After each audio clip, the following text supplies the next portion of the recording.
بھلا تم میں کوئی یہ چاہتا ہے کہ اس کا کھجوروں اور انگوروں کا باغ ہو جس میں نہریں بہ رہی ہوں اور اس میں اس کے لیے ہر قسم کے میوے موجود ہوں اور اسے بڑھاپا آ پکڑے اور اس کے ننھے ننھے بچے بھی ہوں تو ناگہاں اس باغ پر آگ کا بھرا ہوا بگولا چلے پس وہ جل جائے؟ اس طرح اللہ تم سے اپنی آیتیں کھول کھول کر بیان فرماتا ہے تاکہ تم سوچو اور سمجھو۔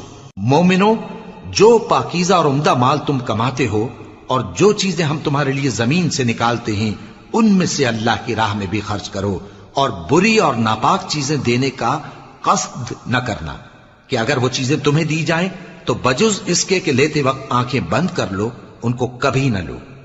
اور جان رکھو کہ اللہ بے نیاز ہے، خوبیوں والا ہے۔ شیطان تمہیں تنگ دستی کا خوف دلاتا اور بے حیائی کے کام کرنے کو کہتا ہے، اور اللہ تم سے اپنی بخشش اور رحمت کا وعدہ کرتا ہے